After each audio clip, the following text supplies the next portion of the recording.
Good morning and happy Thursday. Thanks for joining us on our 9 at 9. We hope these have been helpful to you as we kind of expand a little bit on what we get to talk about Sunday.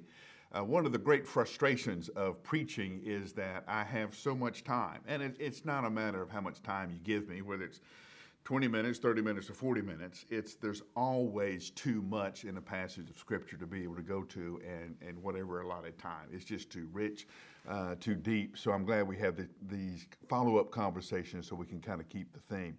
One of the things that we talked about at the end of chapter 5 in Acts, and this is not the only time it happens in Acts, Luke is telling us that the church gathered back together, and there's always gathering in the temple, and there's always gathering in people's homes to teach and to proclaim that Jesus was the Messiah. And that happened every day. And it happened there. It happens at the end of, I think, chapter 2. There are other places where the church would have a big expansion of growth, and then it would huddle back together to secure that growth and to deepen that growth to prepare for the next moment.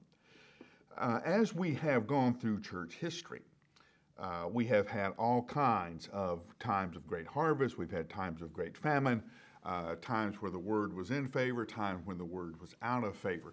And we're going into one of those times where, frankly, I'm afraid that the word would go out of favor. That the political and the social structure of our nation is now becoming hostile to the gospel. I don't think I'm being dramatic there. I think that's just the reality of where we are in our times. Part of it is our own fault. That would be another YouTube or videotape.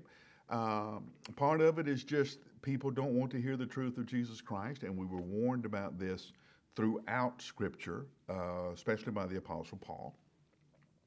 So how do we respond?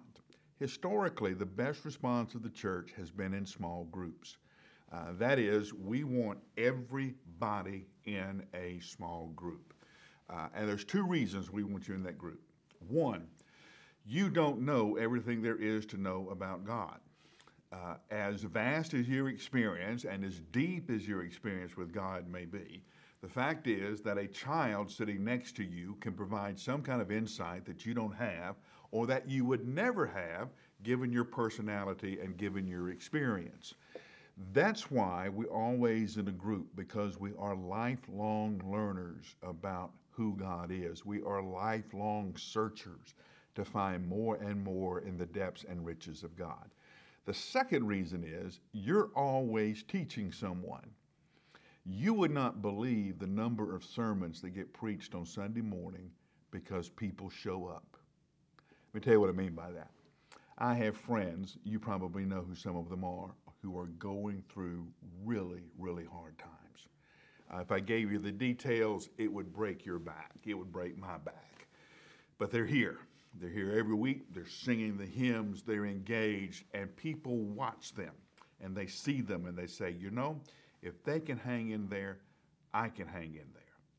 And when they hang in there, the next person sees their strength and they're encouraged and they hang in there. There are a lot of sermons that get preached on Sunday morning.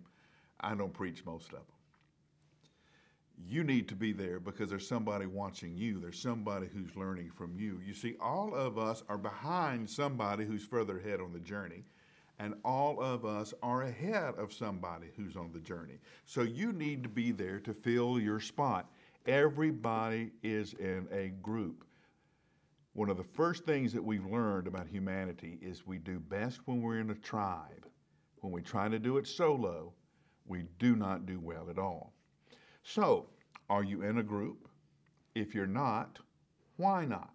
Now, I know some of you are looking at me and go, my God, I really don't like groups. I did that. Okay, I got you. I understand. That's because you're supposed to be leading a group. You're never going to be satisfied in attending a group or being part of a group when you're supposed to be leading one. So who are those handful of people around you that you know aren't in a group that would be in a group if you called and asked them? First thing about our 2020 strategy and our 2021 mission is this. Everybody is in a group. That means you and that means me. So are you in a group? If not, why not? If you're not in a group, how are you going to get there? Is it time for you to lead one? I'll give you about 60 seconds to think about this one, and I'll see you next time.